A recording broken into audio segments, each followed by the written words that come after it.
Donc l'idée c'est la suivante, le meilleur exercice pour progresser au bench, c'est si jamais vous voulez devenir plus fort au bench, ne faites pas ces exercices. Le F-tier, je vais pas me faire que des amis avec ça, mais le F-tier, je mets des exercices de dos. La tier list des meilleurs exercices pour progresser au bench. De mon côté, quand j'ai commencé à faire du bench, je pesais environ une cinquantaine de kilos, je faisais à peine 70 kilos au bench et quelques années plus tard, j'ai pris environ une vingtaine de kilos de masse musculaire et en plus de ça, j'ai réussi à passer les 181,5 kilos au bench en pesant environ 69 kilos de poids de corps.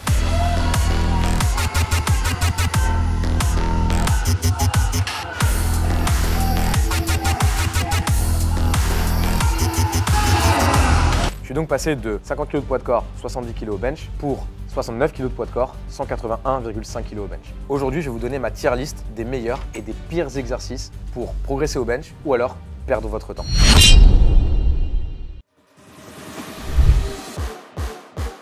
On commence avec le S-tier. Le S-tier, c'est simple, c'est le meilleur tiers possible. C'est-à-dire que si vous faites ces exercices-là, vous ne pouvez pas vous tromper, vous allez progresser au bench. Et il y a un seul exercice dans ma tier list en S-tier, c'est le bench. Ça peut sembler bête, ça peut sembler idiot, mais croyez-moi, ça l'est pas. Pour progresser au bench, il faut faire du bench. Là-dessus, je vais vous donner un exemple tout simple. Je l'ai dit tout à l'heure en intro, je pèse 69 kg, je bench 180 kg. Je bench probablement plus que l'immense majorité des go muscu qui font mon poids, qui font donc 69-70 kg. Par contre, si je prends un go muscu qui fait environ mon poids, 69-70 kg, et qu'on fait un max au curl biceps, sachant que je n'entraîne pas mes biceps, je pense que ça se voit, j'ai pas des biceps énormes. Je suis sûr que le go muscu qui s'entraîne au biceps me dose en curl biceps. Sauf que moi, je le dose au bench. Pourquoi? Parce que lui fait des curl biceps, je n'en fais pas. Et moi, je fais beaucoup de bench et lui n'en fait pas autant que moi. Donc l'idée, c'est la suivante. Le meilleur exercice pour progresser au bench, c'est le bench. Il y a différentes raisons à ça. Je vais vous donner les raisons très rapidement. 1. Du point de vue de la technique sur le mouvement, plus vous allez pratiquer le bench, plus votre technique va s'améliorer. Le placement des épaules, garder la cage thoracique ouverte, vous servir de vos jambes. Toutes ces choses-là, pour apprendre à bien les faire, il faut les pratiquer. À côté de ça, il y a un autre aspect très important, c'est l'hypertrophie. Si jamais vous voulez devenir plus fort sur un mouvement, le fait de devenir plus musclé, notamment au niveau des groupes musculaires impliqués dans le mouvement, vous aidera à devenir plus fort. Et quelle est la meilleure manière de développer vos pecs, vos deltoïdes et vos triceps pour du bench? Du coup, c'est de faire du bench. Donc, faites du bench, faites du lourd, faites du volume, mais le bench, c'est le seul exercice que j'ai dans ma tier list en S-tier. Et si jamais je ne devais donner qu'un seul exercice à quelqu'un pour progresser, ce serait celui-là. Évidemment, moi perso, je ne fais pas que du bench non plus dans mon programme. Et c'est pour ça que j'ai toute la tier list avec les A-tier. Les exercices A-tier, clairement, c'est des exercices très intéressants. C'est des exercices que j'aurais tendance à conseiller à tout le monde. C'est des exercices que je pratique très souvent dans mes programmes pour préparer mes compétitions internationales parce que c'est des exercices très utiles qui peuvent aider beaucoup de personnes dans beaucoup de contextes différents. On commence cette tier list avec le premier exercice en A-tier qui est le bench en 2 CT pause ou 3 CT pause. En gros, pour ceux qui ne font pas de compète en power, la pause, c'est ce qu'on doit faire en bas du mouvement lorsqu'on est en compétition. Donc même si jamais vous faites du bench touch and go à la salle pour progresser en mode go muscu, c'est très bien. Le fait de faire une pause en bas, ça va vous aider. Pourquoi? Parce que ça va vous obliger à stabiliser la barre et l'effort que vous allez devoir fournir en bas du mouvement pour stabiliser et poser la barre va être un effort très important. Et donc, vous allez améliorer la portion basse du mouvement au bench qui est la portion sur laquelle tout le monde rate. Vous verrez quasiment jamais personne rater un bench ici. Par contre, vous verrez quasiment toujours les gens rater un bench ici. Si jamais vous tentez un max, vous allez rater là en bas. Pourquoi? Parce que c'est là où le mouvement est le plus dur du point de vue technique, mais aussi du point de vue musculaire. Et donc, le fait de mettre en place un exercice où vous allongez une pause à cet endroit-là, qui est l'endroit le plus dur, c'est une très bonne manière de renforcer cette portion du mouvement. Attention, attention, les tricheurs, je vous vois. L'idée, c'est pas de dire « Ah, je fais du bench à la pause et il n'y a pas de pause ». L'idée, c'est de vraiment faire une pause. Donc, si jamais vous dites « Ok, je fais une pause 2 secondes, 3 secondes » et au final, votre pause, c'est un 0,5, c'est un céder le passage, ça ne sert à rien. Ça sert clairement à rien. C'est que vous mettez trop lourd et à ce moment-là, en fait, votre exercice ne sert à rien. Ce qu'il faut, c'est trouver une bonne charge pour pouvoir faire la pause suffisamment longue et après ça, être capable de remonter la barre. Deuxième exercice dans ma tier list, A-tier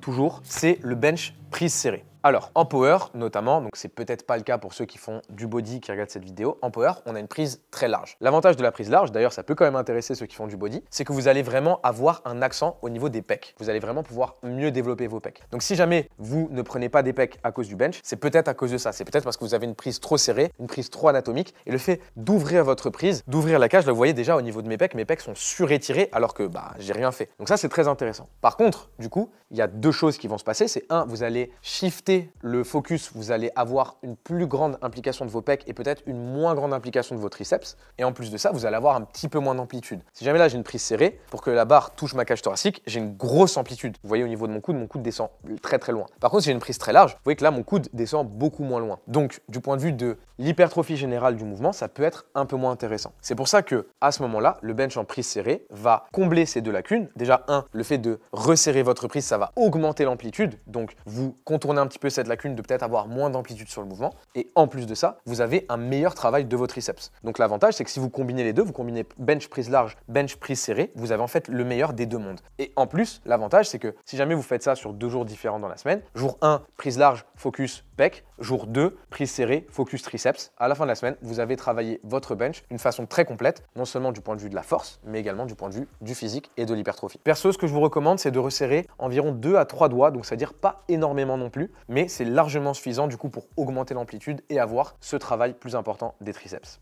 Troisième exercice que je laisse en A-tiers toujours, c'est le Larsen Press. Si vous faites du power, c'est probablement un exercice que vous avez déjà vu. C'est un exercice que je recommande très souvent aux gens. La raison est simple. En compétition, en power, on se sert de nos jambes. On a plus de force, plus de stabilité, c'est super pour soulever lourd. Mais en fait, on va étaler un petit peu, réduire un petit peu la stimulation pure du haut du corps. Pourquoi? Parce que justement, on se sert de nos jambes. Donc l'idée du Larsen, en fait, c'est que vous allez enlever vos jambes, donc vous allez faire du bench sans que vos pieds touchent le sol. Et c'est pas non plus du bench avec les pieds sur le banc, parce que même si vous avez les pieds sur le banc, des fois vous poussez dans le banc, et le fait de pousser dans le banc va du coup retirer ce stress qu'on essaye d'avoir vraiment au niveau du haut du corps. Donc l'idée, vous faites votre bench sans les pieds qui touchent le sol, donc les pieds sont au-dessus, ne touchent pas le sol. Et l'avantage, c'est que du coup, vous supprimez l'implication des jambes dans le mouvement et vous avez tout le stress, toute la stimulation qui va être générée au niveau du haut du corps. Donc super pour la prise de force pure du haut du corps, super pour l'hypertrophie pure du haut du corps. Un peu moins intéressant si jamais votre objectif c'est de bencher le plus lourd possible. D'ailleurs là-dessus je peux vous donner juste un petit exemple tout simple. Perso en Larsen, donc sans mes pieds, j'ai entre 10 et 15 kg de moins que ce que je peux faire avec les pieds au sol. Donc si jamais votre but c'est de bencher le plus lourd possible, le fait de le faire sans les pieds c'est moins intéressant. Mais du point de vue du développement de la force, avec une meilleure amplitude et un meilleur stress, une meilleure stimulation sur le haut du corps, le Larsen c'est un excellent exercice. J'interromps très rapidement cette tier list pour vous dire, si jamais vous êtes intéressé par le fait de devenir plus fort au bench, mais aussi par exemple au squat ou au deadlift, j'ai une application de coaching. Donc en vous rendant sur thepanache.app, vous aurez accès à cette application et pour un abonnement mensuel, vous aurez accès à une quinzaine de programmes de power que j'ai fait moi-même, que j'ai suivi moi-même pour préparer mes compétitions. L'avantage, c'est que cet abonnement mensuel vous donne accès à tous les programmes en accès illimité. Vous changez de programme quand vous voulez et l'application vous calcule tout. Ça vous calcule votre max théorique, ça vous calcule les reps que vous devez faire, le nombre de séries, il y a même des vidéos explicatives sur les mouvements. Donc si jamais vous voulez commencer cette année, vous entraîner correctement en power pour devenir plus fort mais aussi plus musclé, je vous donne rendez-vous sur mon application de coaching. Et maintenant, retour à la vidéo. On a fini le S tier, on a fini le A tier. Maintenant, on passe au B tier. Alors, le B tier, c'est un peu plus complexe. C'est des exercices qui sont bons, qui sont intéressants, mais que j'aurais moins tendance à recommander à tout le monde. La raison, c'est qu'en fait, c'est des exercices qui ont des points faibles beaucoup plus importants que les exercices que je viens de vous présenter. En vrai, S tier, A tier, pour moi, il n'y a pas de points faibles sur ces exercices-là, ou alors des points faibles vraiment très légers. Par contre, B tier, on commence à avoir des points faibles qui rééquilibrent un petit peu l'intérêt des exercices. Donc, si jamais vous avez 2-3 exercices à faire dans la semaine, choisissez-les plutôt dans S tier, A tier, et peut-être avec un petit peu plus de parcimonie dans le B tier. B tier, on a le bench aux haltères. Alors, si jamais vous êtes abonné à la chaîne, vous le savez, j'adore les haltères. Vraiment, je kiffe faire des haltères, c'est trop cool, c'est trop bien. Pourquoi est-ce que, alors que j'adore faire des haltères, alors que je trouve ça très utile, je les mets en B tier? Parce que les haltères ont une énorme limite qui est le placement. Je vous donne mon exemple à moi personnellement. Pour avoir une stimulation suffisante, par exemple pour faire du x8, du x10, du x12, avec des charges assez importantes, il faut que je prenne au moins 60 kg par main aux haltères. Combien ? 60 kg, c'est quasiment mon poids de corps, à 10 kg près. Et vous vous doutez bien que monter des haltères de 60 kg tout seul, déjà, j'y arrive pas. Et 2, c'est ultra risqué, même si j'y arrivais. Et l'idée, quand on fait un exercice en musculation ou en power, c'est qu'est-ce que cet exercice nous rapporte et qu'est-ce qu'il nous coûte. Un bench, on sait ce que ça nous rapporte. On gagne en hypertrophie, on gagne en technique. Et qu'est-ce que ça nous coûte? Rien, parce que c'est un bench, c'est un exercice qu'on pratique beaucoup, c'est un exercice très safe. Par contre, le bench halter, qu'est-ce que ça nous rapporte? Ça peut nous aider à progresser sur le bench, ça je le nie pas, même au contraire, je pense que c'est un très bon exercice. Mais par contre, qu'est-ce que ça nous coûte si jamais on se loupe et qu'on se déboîte l'épaule? On prend 6 mois, 1 an, 2 ans, voire une blessure irrémédiable à cause de ça. Donc, mon idée, c'est pas de vous faire peur si jamais vous faites du bench aux haltères, c'est plutôt vous dire voilà la limite que j'y vois si jamais vous faites du power et que vous êtes déjà un peu fort. Si jamais vous êtes déjà fort, vous benchez déjà 140, 150 kg, probablement qu'il vous faudra des haltères au moins à 50, au moins à 60 kg. Et en plus du problème de placer les haltères, il y a le problème de la disponibilité. Il y a plein de salles où il n'y a pas d'haltères de 50, il n'y a pas d'haltères de 60. Moi, dans mon cas, pourquoi est-ce que j'utilise des haltères que je fais moi-même à chaque fois? Parce que sinon, les haltères à 60, 70, 80, c'est des haltères qui coûtent 700, 800 € la paire. Et bon, bah, j'ai pas forcément envie d'investir tout cet argent-là dans des haltères. Il y a plein de salles qui pensent pareil. Donc, voilà les limites que je vois. Maintenant, ces limites disparaissent si jamais vous avez des gym bros qui vous donnent les haltères. Moi, c'est mon cas et c'est pour ça que j'en fais. Parce que à chaque fois que je m'entraîne, j'ai mes gars qui sont à la salle, qui me donnent les haltères. Là-dessus, c'est pas un problème. Si jamais vous vous entraînez avec vos gym bros, qui peuvent toujours vous donner les haltères, vous les enlever, etc. Pour minimiser du coup le risque de blessure, alors foncez, faites du bench aux haltères, c'est super. Dans le même registre, je mets le bench haltère incliné, c'est exactement pareil. Alors l'avantage de l'incliné, c'est qu'en général, on met un peu moins lourd. Et donc, le problème dont je viens de parler, à savoir les haltères sont pas assez lourdes ou alors c'est dur à mettre en place, ça a tendance à réduire un petit peu. Par exemple, si je veux être challengé autant que je suis challengé avec les haltères à 60 en plat, j'aurais tendance à mettre 40, 50 en incliné. Et donc forcément, les haltères à 40, je peux me les monter moi-même, beaucoup moins risqué. Donc ça peut être intéressant de mettre en incliné. L'avantage, c'est que l'incliné aussi, ça peut permettre une légère augmentation du recrutement de la portion claviculaire de vos pecs. C'est pas une portion qui va être extrêmement sollicitée avec le bench plat. Donc si jamais vous voulez progresser dessus, c'est pas forcément une utilité absolue, mais si vous avez un objectif de développement physique, ça peut être intéressant. Du coup, 2 exercices au bench haltère plat et incliné qui sont en bêtière. Et troisième exercice en bêtière, je vais mettre le bench incliné à la barre. L'avantage du bench incliné à la barre, c'est qu'on enlève ce problème des haltères, donc de se les placer, de se les monter, etc. Puisqu'il y a un rack quand on fait du bench incliné à la barre. Le seul problème, et c'est pour ça que je le mets en bêtière, très souvent l'inclinaison, elle est beaucoup trop importante, elle est trop prononcée. Et du coup, au lieu d'être un vrai exercice de pec, ça devient limite un espèce de développé militaire. Donc si vous avez un bon banc qui a un bon degré d'inclinaison, donc pas un gros degré d'inclinaison, en réalité, c'est, je dirais, une petite trentaine de degrés. Honnêtement, c'est super. Enfin, dernier exercice que je mets en bêtière, on s'éloigne un petit peu, c'est pas vraiment du bench à proprement parler, c'est des extensions triceps. Alors de mon point de vue, les meilleures extensions, c'est celles que vous faites avec les bras au-dessus de la tête, puisque c'est les extensions qui vont avoir tendance à recruter de la manière la plus complète les 3 têtes de votre triceps. Donc triceps, pourquoi? Parce qu'il y a 3 têtes musculaires, il y a 3 chefs, et donc du coup, le fait d'avoir les bras au-dessus de la tête va beaucoup plus recruter l'entièreté de votre triceps du coup. Donc, pourquoi est-ce que je le mets quand même en bêtière? Parce que c'est un exercice qui ne coûte rien. Exemple, si jamais vous voulez développer vos pecs avec le bench c'est un mouvement assez complexe, c'est un mouvement fatigant. Si jamais vous voulez développer vos triceps avec du bench en prise serrée, pareil, on reste quand même sur un mouvement fatigant, on reste sur un mouvement qui, du point de vue du système nerveux, du point de vue des charges que vous allez utiliser, va être assez éprouvant, va être assez fatigant. Des extensions triceps, c'est que c'est beaucoup moins fatigant. Vous avez juste une poulie à mettre, boum, c'est un exercice simple, mono-articulaire, vous avez juste à tendre les coudes en fait. Maintenant, pourquoi est-ce que c'est en bêtière et c'est pas en hâtière par exemple? Parce que le degré de transfert va être moins intéressant. Si jamais vos triceps deviennent plus forts sur du bench prise serrée, ils auront beaucoup plus de chances de devenir plus forts sur du bench prise large aussi, si c'est ce qui vous intéresse. Par contre, si vos triceps deviennent plus forts en extension triceps, ils ne deviendront pas forcément plus forts sur du bench. Donc l'avantage par contre des extensions triceps, c'est vous allez pouvoir prendre en hypertrophie sur un exercice qui n'est pas très exigeant, que vous allez pouvoir faire en finisher en fin de séance. Dans mon cas, c'est dans ce contexte-là que j'utilise cet exercice. Je fais toutes mes séries de bench. À la fin de mes séries de bench, 2 fois par semaine, je me cale 2-3 séries d'extension triceps. Je vais chercher quand même assez lourd. Par contre, je vais aller chercher un format de répétition assez élevé, donc entre 10 et 15 répétitions. Vraiment pure hypertrophie pour justement mitiger un petit peu le stress et la fatigue que je vais pouvoir générer et quand même avoir un petit peu d'hypertrophie au niveau de mes triceps. Bon, jusque-là, on était sur des exos, honnêtement, que je conseille à tout le monde en mode c'est super, vous voulez développer votre bench, vous voulez développer vos pecs, vous développez vos triceps, etc. Super, faites cet exercice-là. Maintenant, on arrive sur des exercices que je vais avoir tendance à beaucoup moins conseiller.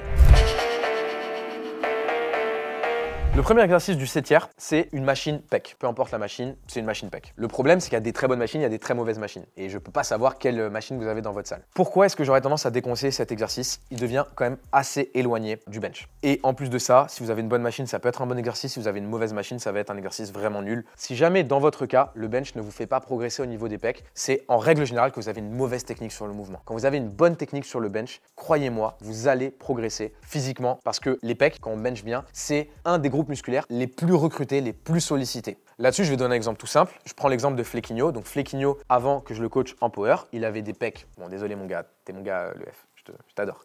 Mais il avait des pecs plats, tu vois, il n'avait pas des gros pecs. Bizarrement, depuis qu'il a fait beaucoup de bench, parce que ça fait 1 an maintenant que je le coach en power, il fait beaucoup de bench, il fait du bench 4 fois par semaine avec un gros volume d'entraînement. Bizarrement, ses pecs ont explosé. Alors que de base, Fleck, quand on a commencé il y a 1 an, c'était déjà un monstre physique. C'est juste que, vu qu'il benchait pas beaucoup, il benchait pas souvent, il benchait pas avec une technique en power, donc à savoir ouvrir la cage thoracique, le bench n'hypertrophiait pas ses pecs. Donc vous pouvez pas aller chercher cette hypertrophie avec une machine, alors que de base, le mouvement sur lequel on veut devenir plus fort est le mouvement qui va nous permettre justement vraiment d'arriver à cette hypertrophie. Donc c'est pour ça que de manière générale, le chest machine pour moi c'est un C tiers et c'est un exercice que vraiment je vous recommande pas pour progresser au bench, que ce soit au niveau force ou au niveau hypertrophie. Deuxième exercice dans le C tiers, c'est les pompes. Alors, c'est simple, si jamais vous êtes un athlète, si jamais vous êtes un gym bro, un go muscu, vous allez à la salle souvent, vous vous êtes entraîné, vous vous entraînez bien depuis des mois, depuis des années, vous ne pourrez pas faire des pompes de sorte à avoir une stimulation suffisante pour prendre en hypertrophie ou en force. Avec votre poids de corps, ça suffira pas. Il faudra faire des pompes lestées. Pompes lestées, ça veut dire quoi? Ça veut dire que vous devez vous placer ou demander à quelqu'un de vous mettre des disques de 25 sur le dos. Par exemple, dans mon cas, je pense qu'il me faudrait 2, 3, 4, peut-être 4, je fais le Marseillais, mais peut-être 2-3 disques de 25 sur le dos. Imaginez, à un moment, je fais une pompe, je me rate, il y a un disque de 25 qui vient me taper la tête. Bref, en gros, pourquoi c'est un mauvais exercice? Parce que qu'est-ce que ça rapporte? Pas grand-chose. Qu'est-ce que ça risque? Beaucoup plus de choses. Du coup, le rapport risque-bénéfice, il est largement moins bon que celui du bench aux haltères. Donc,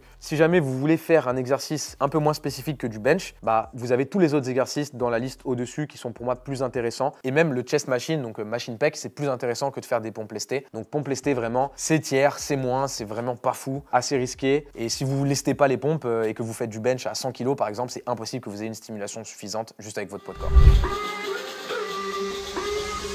On passe maintenant au tiers du bas. Alors là, clairement, pour moi, c'est si jamais vous voulez devenir plus fort au bench, ne faites pas ces exercices. Vraiment, là, pour le coup, autant ceux d'avant, on peut discuter, il y a des avantages, il y a des inconvénients forts, mais là, ne faites pas ça. Ne faites pas ça. Développé militaire. Développé militaire, c'est un très bon exercice pour développer vos épaules. Si jamais vous voulez être plus fort en développé militaire, si jamais vous voulez être plus fort pour pousser des trucs au-dessus de vos têtes, si jamais vous faites du strongman, si jamais vous faites du crossfit, si jamais vous faites de l'haltéro, ce genre de choses, développé militaire, c'est très bien. Par contre, pour devenir plus fort au bench, c'est une mauvaise idée. La position est juste beaucoup trop différente. Aussi, ça met beaucoup plus de tension au niveau du dos, puisque au bench, qu'est-ce qui se passe? On a le dos qui est dans le banc, donc le dos n'est pas vraiment mis en tension. Avec le développé militaire, ça va être plus mis en tension. En plus, au développé militaire, qu'est-ce qu'on fait? On peut tricher. Donc comment est-ce qu'on triche? On triche en allant chercher en arrière. Donc encore une fois, un petit peu plus de risque au niveau de votre dos. C'est pas que c'est un très mauvais exercice, comme j'ai dit. C'est juste, moi, de mon point de vue, je fais un rapport coût, risque, bénéfice. Et du point de vue de je veux faire du développé militaire pour devenir plus fort au bench, ça vaut pas le coup. Ne faites pas du développé militaire pour devenir plus fort au bench.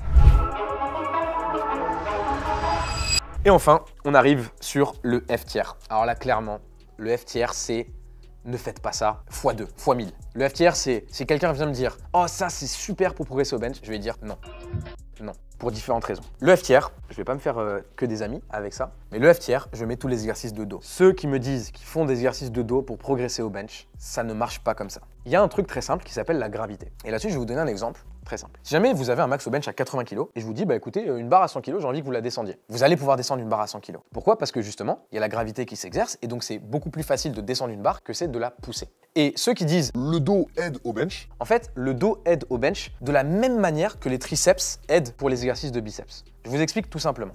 Si jamais ici, je contracte mon biceps à fond, donc là, vous voyez, je contracte mon biceps, mon triceps, il n'est pas vraiment contracté. Si jamais, du coup, je suis en train de faire un curl biceps, j'ai ma phase excentrique, donc je descends. Vous voyez que là, mon biceps s'étire et mon triceps va avoir tendance à se contracter. Mais on est d'accord que personne, je dis bien personne, ne soutient l'idée que le fait de faire une excentrique en curl biceps va recruter, va solliciter vos triceps. Pourtant, vous le voyez, objectivement, vous voyez mon triceps se contracter. Pourquoi? Parce que c'est simplement l'action inverse qui va être résistée par le groupe musculaire antagoniste. Eh bien, le bench, c'est exactement pareil. Vous avez vos pecs devant, vous avez votre dos derrière, très simple, vous avez votre grand dorsal, vos rhomboïdes, etc., etc. Donc, lorsque vous descendez au bench, vous étirez vos pecs et lorsque vous poussez la barre, vous allez simplement contracter vos pecs. Et votre dos va être contracté dans une certaine mesure, mais en fait, votre dos est autant contracté que votre triceps lors d'une phase excentrique de biceps. Je ne dis pas que le dos ne sert absolument à rien au bench. Je dis que le dos stabilise au bench. Et c'est pour ça que dans ma tier list, tous les exercices de dos, rowing, machin, sont en F tiers pour progresser au bench. J'insiste là-dessus. Pour développer le dos, c'est les meilleurs exercices puisque c'est la meilleure manière de recruter le dos. Progresser au bench, c'est la pire manière de le faire. Donc voilà ma tier list, les meilleurs exercices pour progresser au bench, les pires exercices pour progresser au bench. Comme je l'ai dit encore une fois, c'est dans une optique de prise de force, développement musculaire pour le bench. Donc si jamais il y a d'autres contextes, évidemment cette tier list s'applique différemment. Mais maintenant vous l'avez, donc s'il vous plaît, ne faites pas l'exercice en F tiers, ne faites pas l'exercice en D tiers. À partir de C, on discute et B, A et S évidemment, c'est les meilleurs exercices. Faites-les, bombardez-les et vous aussi, vous pourrez devenir beaucoup plus fort au bench. J'espère que cette vidéo vous a plu. Si c'est le cas, n'hésitez pas à me le faire savoir. Abonnez, commentez, likez, partagez, tout ça, vous connaissez. C'est une des meilleures manières de me soutenir. En ce moment, avec le caméraman monteur YouTube, on est en train de charbonner sur YouTube, faire plein de contenu. Donc si jamais vous voulez encourager ça, vous voulez plus de contenu, vous abonnez, commentez, c'est la meilleure manière de nous le faire savoir. Cette vidéo est terminée. On va enchaîner très prochainement sur une nouvelle vidéo. Et d'ici là, prenez soin de vous, entraînez-vous dur. Et moi, je vous dis à la prochaine.